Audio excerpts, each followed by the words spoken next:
In Mystery School, we develop the intuition because it helps us to navigate the inner world, but it has many more uses than that. Intuition is a way of understanding yourself and the world around you. There's a sense in which intuition, when it arrives, will be quite clear. And it's clear because it's your truth. Hi, I'm Shakti Durga. Welcome to Mystery School, ancient wisdom for everyday life. A space where we explore the sacred, awaken inner knowledge, solve problems, and learn to live from the divine within. Hi everybody, welcome back to Mystery School. Today's topic is intuition. How do you develop your intuition, and what is intuition?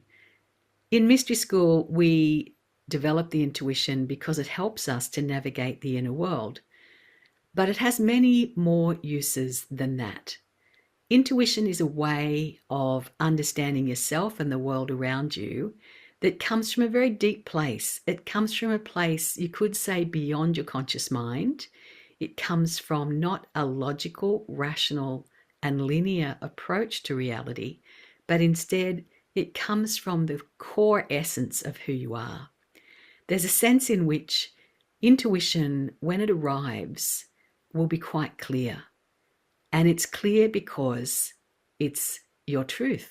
It's what you're really perceiving. And I guess the biggest challenge that we have is not to discover our intuition, but to trust it. And that comes, I think, as we practice. Let's just have a little summary of what is the difference between rational consciousness and intuitive consciousness. As a child of my era, growing up in the 1960s and the 1970s, and going to school and university and getting degrees in economics and law, my background is very much about the rational, and that was my education. And in fact, at that time, the rational consciousness was very much given preference over any other way of knowing. And this is in contradistinction to some of the ways that Indigenous people the world over learned. And their way of learning was far more the intuitive way, and then rational things would come in around that. So we're different in our different cultural times in history that we live in, and we are living in a very rational period. So let's just have a look at the qualities and characteristics of rational consciousness, which, by the way, is very important in Mystery School, but is not to be used in isolation. So, as the culturally dominant paradigm, logic is task-oriented and it's analytical. It is rational, and educational focus of our era is very much on logic. Logic as a way of knowing is sequential, which means because I know this, I then can learn this, I can learn this, I can learn this. And I follow this step to get to that step, this step to get to that step in a logical progression. Perfectly great, but we just have to understand that intuition works differently to that, and I'll come to that shortly. Anything numerical comes under the logic heading, and logic claims to be objective, and it is yang, you could say. It's an active way of interacting with reality. Now, in order for logic to actually work, there have to be parameters upon which it sits.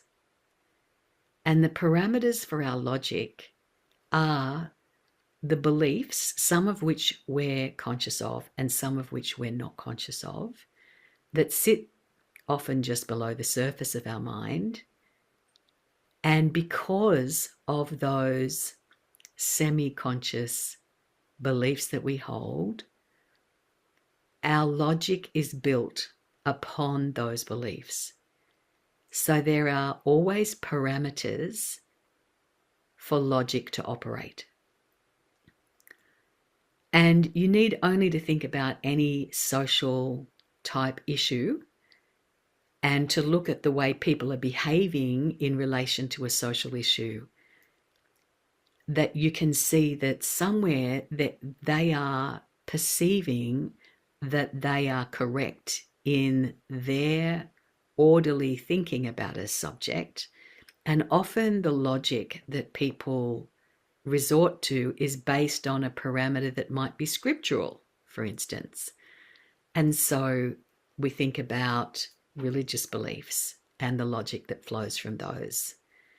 That if it says something in a holy book, be it the Bible, the Quran, or any other holy book, that is the basis upon which then I build my sense of what is right and what is wrong. And it's entirely rational. Whereas there's another way of thinking about things altogether, because sometimes logic can give you strange results. You only have to think about rationalizations, for instance, for slavery, or rationalizations as to why it is that women should be treated differently to men, should be discriminated against, should be kept out of the workplace, should be forced to do anything, any sort of force upon any minority, or even, I think women are probably a majority in the world because they live a bit longer, but anything that is of a discriminatory nature, you will find that at the base of it, there are some parameters sitting that give rise to a logic that rationalizes why it is that that kind of behavior is actually okay. And all of us have these kinds of semi-conscious rationalizations going on inside of us because we're human and we're built that way. And every now and again, it's a really good thing to start to look at and question the assumptions that we make and to find out where is our train of thought coming from.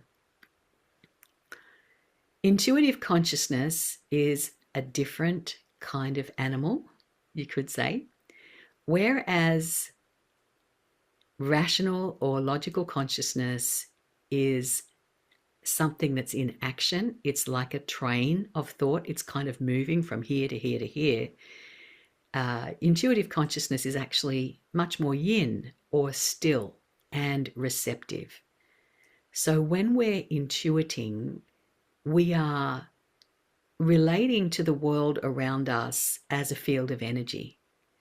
And that field of energy is sensed not just in the conscious mind, but in your body.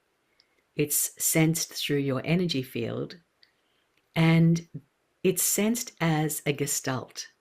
So whereas rationality or logic is a step-by-step process, when something arrives in your awareness as an intuitive impulse, the whole thing comes all at once. And so suddenly you just go, oh, and you just know something, and you know what to do and how to do it, and where you need to be and who you need to contact. The whole thing just comes bloop like that. And it might take you an hour to describe what came through in that moment of inspiration.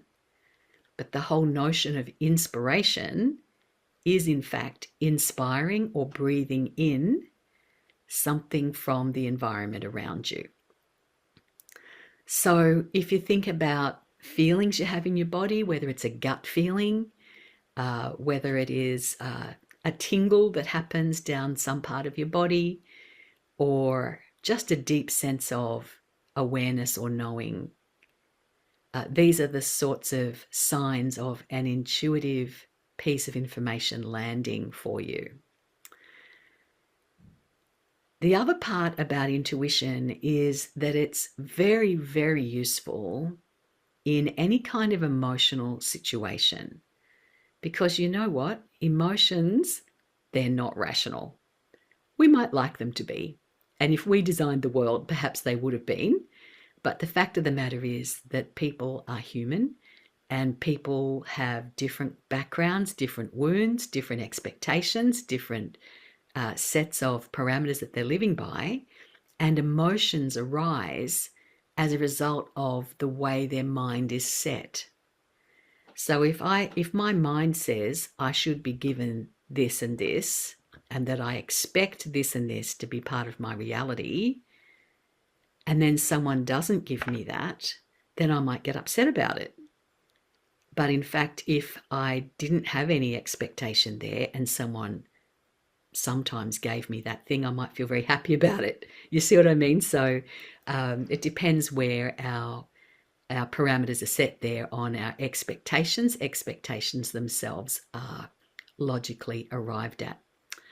So emotions come into play and then they just blow up your logic. And of the two, you'll probably find that your emotional body is going to override your rational mind most of the time. And for those people who say, no, no, no, I'm very rational and I don't actually get emotional about stuff, could I suggest that sometimes what we do is we swallow down our emotions, we store them in the body. And men particularly have a habit of storing their emotions, particularly in the heart center. And this may explain the phenomena worldwide that men experience more heart attacks on balance than women, and that men have, for a long time, particularly in my kind of generation, been taught that it's not manly to have emotions. So hopefully we're starting to rectify that. I think we are. I see evidence all around us of very sensitive, emotionally available men now, and it wasn't really the same back in last century. Seems funny saying last century, doesn't it? But in the 60s and 70s, and there's plenty of people like me who remember those times, and it was very different to what it is now. So here we are. One is a more conscious mind-born way of knowing things, whereas the intuitive path is more a spirit way of knowing things, and it's more tuned into energy, and that's the way it is. So if we want to compare and contrast these things, you might say that the rational way of thinking, in the mysteries, it's thought of as masculine. And the intuitive way is thought of as feminine. And there's a great image of, people on the intuitive side of the brain sitting in a park, flying kites and flowers everywhere, relaxing, having fun. And in the rational model, everybody's in a cubicle, working away, kind of isolated from everybody else. And there's a few bridges that come back and forward between the intuitive and the rational. Women tend to have more of those bridges between the different parts of their consciousness, just the way we're built. And I'm sure that was because it was necessary for survival skills for women back in the day, and even still now, today sometimes. So if we think about the intuitive, it is actually a fun-loving, playful, emotional, intuitive, spiritual state. And if you think about the rational, it's more a task-oriented, analytical, logical, kind of modern in a way, because that's what we value, a sequential state. And it's objective by its nature. Given these circumstances, we make a rational decision. Whereas the intuitive framework is more subjective, and therefore it can be something that requires deeper exploration to get to the root of why that consciousness is sitting there. So let's just have a think for a moment about how we develop intuition. There are 8 main cultivators of intuition, and each one of them can be an absolute blessing in your life. And in fact, the last of them is blessing. But let's go from the beginning. So the first of the cultivators is being in nature. By being in nature and intending to connect with the ocean, the forest, the plants, the earth, the sun, we all know that it feels great, don't we? That it's relaxing, and it will turn on your intuitive framework. The second of the cultivators of intuition is simply being able to relax. So what is it that you need to be able to switch from the sympathetic activation of your nervous system to the parasympathetic system, that is all about rejuvenation, regeneration, and relaxation, and also connection. So by getting into that relaxed state, and there's many, many teachings around, really good teachings all over the internet about how to relax. And so that's the second cultivator of intuition. The third cultivator of intuition is meditation. I've been practicing meditation since the early 1990s, and I've got to say that over the years, meditation in both form and experience has changed a lot.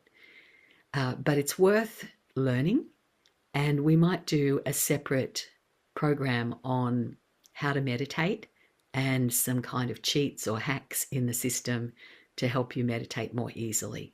But suffice to say, meditation is a fabulous cultivator of intuition. The next method for cultivating your intuition is laugh.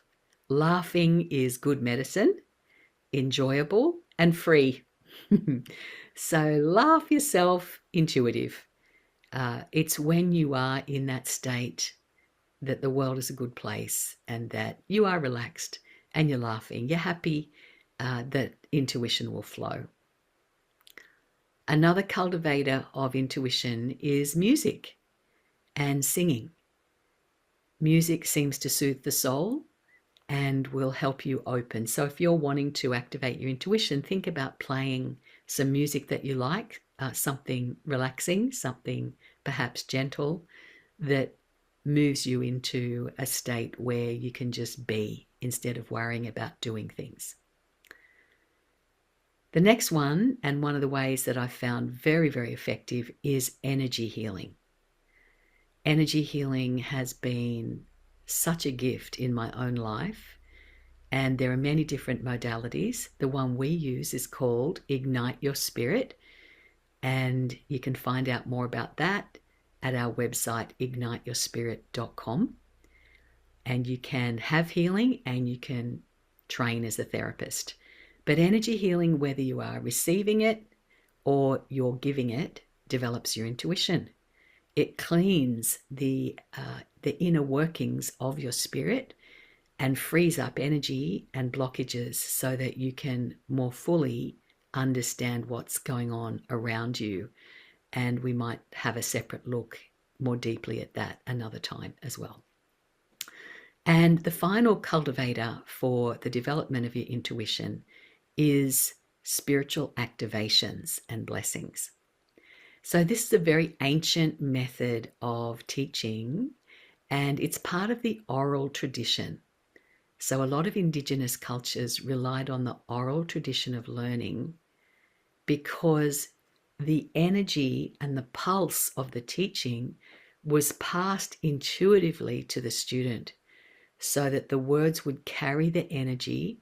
But also there's an old maxim for teachers that says more is taught than caught.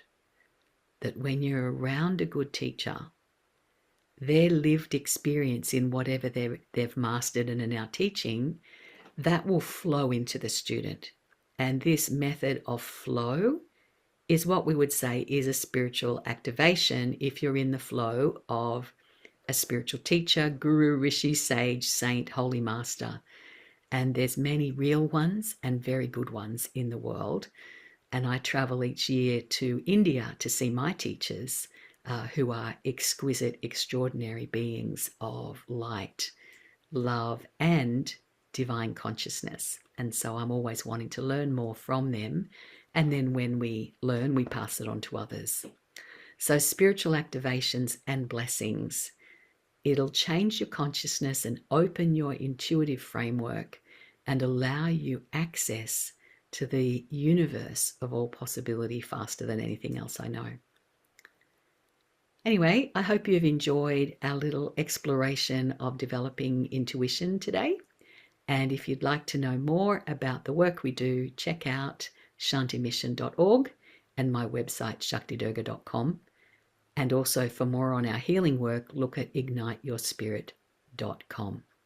I'll see you next time. Thanks for joining me for Mystery School, Ancient Wisdom for Everyday Life. For deeper experiential spiritual exploration, join me for Mystery School Living Light series, and for more information visit shantimission.org. See you next time.